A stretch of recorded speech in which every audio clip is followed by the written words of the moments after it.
Isang mapagpalang araw na naman po sa ating lahat. Ako po ang inyong lingkod, Misteryoso 007. Sa pagkakataon pong ito, ako po'y muling magtuturo ng isang orasyong panggayuma. Okay? Para saan ang gayumang ito? Ito ay pampabait at pangutos. Guys, pampabait at pangutos. Okay, paano ito gagawin? Siyempre, ay pwede mo itong ilagay sa pagkain o sa kanyang inumin. Maging ito ay pwede mo ring ibuga sa kanyang harapan kapag kayo ay magkaharap. At pwede rin nyo itong ibuga.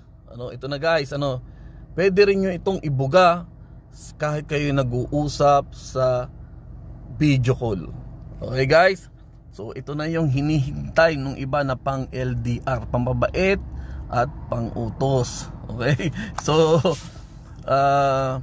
ang una nyo lamang gagawin, syempre, ay magdadasal kayo ng isang Baginong Maria, isang Ama Namin at sumasampalataya.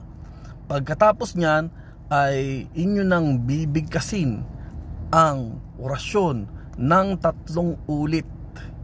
Okay? 3 ulit pong bibigkasin ang orasyon. Pag ito nabigkas mo na, ay pwede nyo na pong iihip dun sa pagkain ng 3 pakrus. 3 pakrus. At pag yun naihip yung 3 pakrus, ay pwede nyo nang ipakain sa iyong jowa o sa iyong asawa. O kaya kapag halimbawa po ay kayo ay nag-uusap ng video call, kung video call ay pwede nyo itong gawin habang kayo nag-uusap. Siyempre, kapag kayo nag-uusap, siyempre yung isip mo magdadasal ka, baka malito ka, di ba? So kailangan bago kayo mag-usap, bago kayo magtawagan, ay magdasal ka na ng isang Ama Namin, Baginong Maria at sumasampalataya. And then pag usap nyo, saka mo bigkasin ang orasyon 3 ulit at buga mo sa kanya.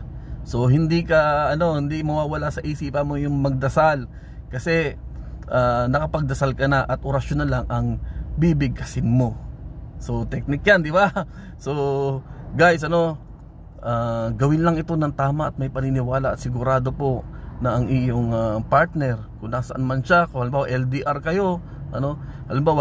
kayo, ay siya po ay babait at ikaw lamang ang kanyang mamahalin at iibigin.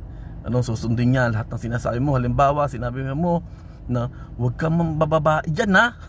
Okay, ganon. Charot. Okay. O kaya, huwag kang paghalaga dyan, di ba?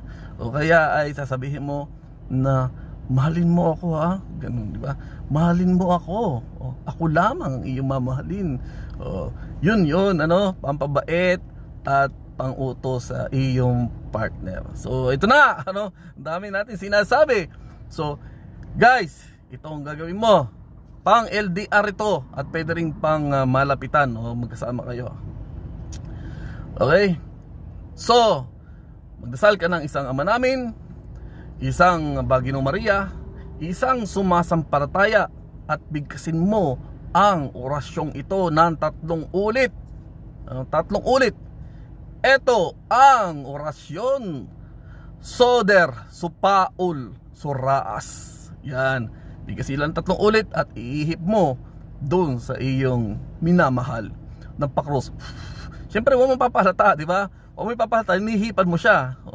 So para hindi siya magtanong kung anong ginagawa mo. Okay guys? So I hope guys na makatulong ito. Ito yung hinihintay ng marami na pang LDR daw. So ito na po yun. Gawin nyo na lamang po ng tama at may paniniwala. Ako po ang inyong lingkod, Misteryoso 007. God bless po.